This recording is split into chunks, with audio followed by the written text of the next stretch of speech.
Hey, welcome to my podcast. My name is Dr. Brendan McCarthy. I am the Chief Medical Officer of Protea Medical Center in Tempe, Arizona. Thank you so much for tuning into my podcast. Today, I'd like to talk to you about reproductive health and fertility, specifically fertility and infertility. I'm really going to talk about infertility. I'm really going to talk about infertility with men, male infertility. It'll be brief.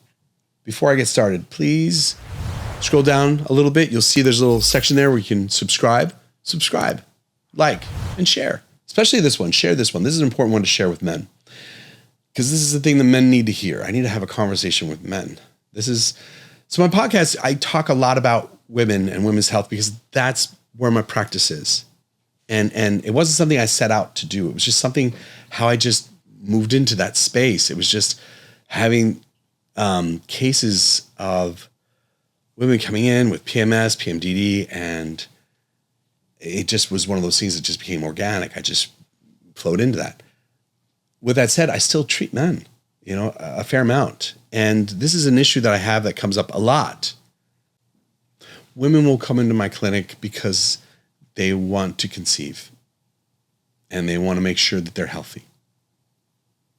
And they'll tell me that, and I get it.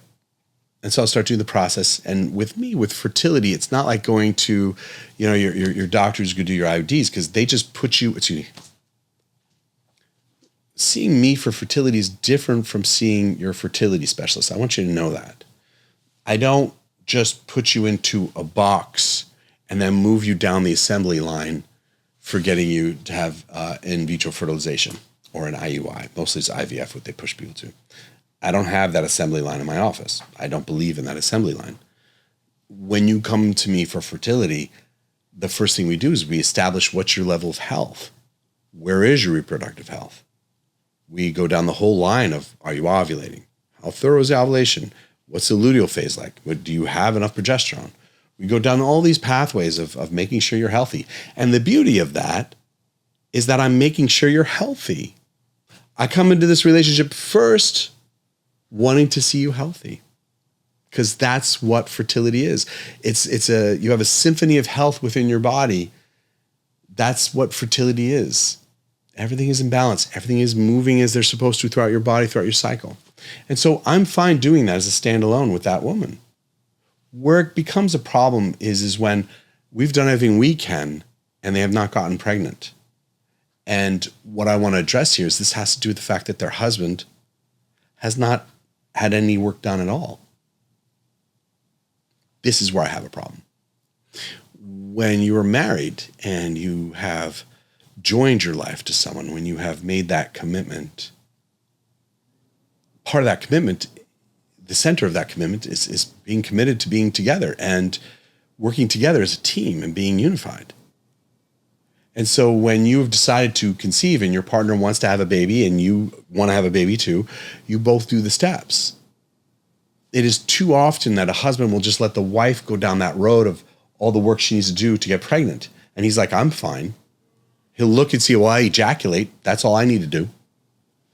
And it's like there's this phobia among men to go to the doctor for this. And it's just annoying, to say the least. Here's the thing. I've had enough cases of infertility that were caused by men for something so remarkably easy to solve that it just is so upsetting to see these women, because there's a sense of failure that happens in women when they don't conceive and they want to. There's a sense of failure. There's no better word for it. Of being less. Fertility is something that's so hardwired into women. And it isn't always hardwired into men. Rarely is it hardwired into us the same way. And it is irresponsible for us to not understand that our partner is in need of our support. It's irresponsible for us to let them go down that road of feeling failure when we haven't done our part. Some men, I feel like it's pulling teeth to have them do semen analysis. The most basic step in analyzing for fertility is semen analysis in men. Some basic stuff. I just need an ejaculate sample sent to a lab. Not hard. The hardest part of that is making sure the ejaculate is within a certain period of time of you having the ejaculate, you procuring the ejaculate. No fancy way of putting that one.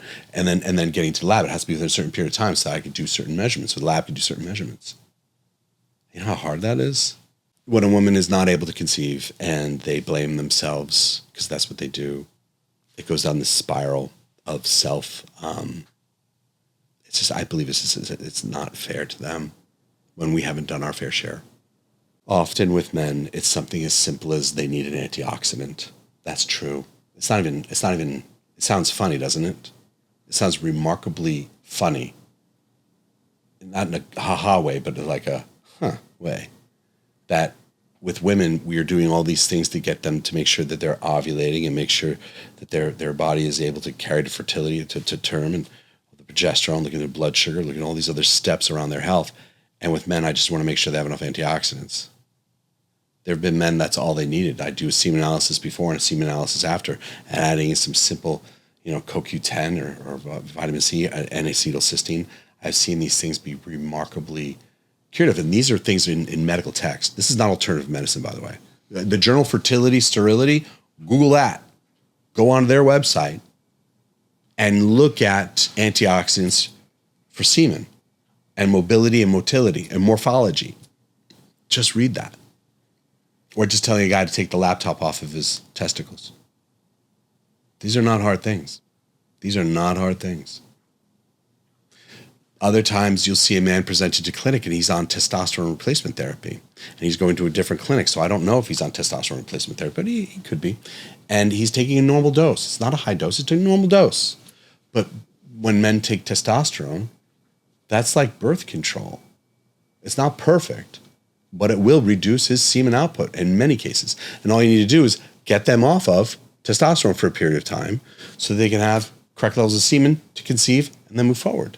That's not hard to do. That's not hard to do. Sometimes as simple as an easy prescription like Clomid to increase semen output. Temporary. Easily done. Easily done. I want to address this to you guys, to men, and I want to say that this is one of those things. If you're married, if you're in a partnership with someone and your partner and you've decided to conceive and you're not going in and doing your part, that's cruel. That is cruel. Whatever reason you have for not going into the doctor's office to find out where your fertility is, whatever reason, that's something, it's important to address that. Because in that woman in front of you, in your partner, in your wife, it really affects them at a deeper level than it affects you and I. And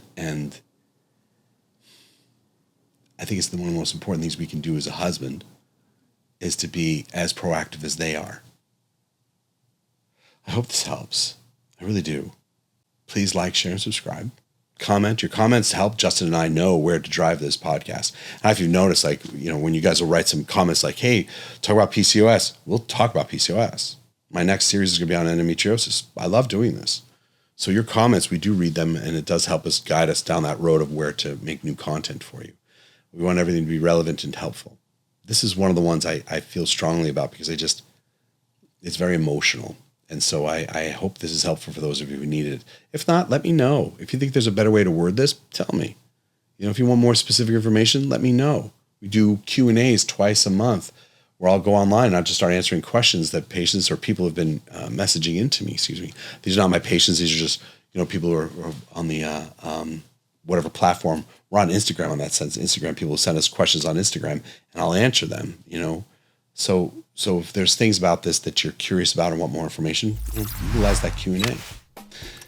Anyway, thank you again for tuning in, and I'll see you next episode.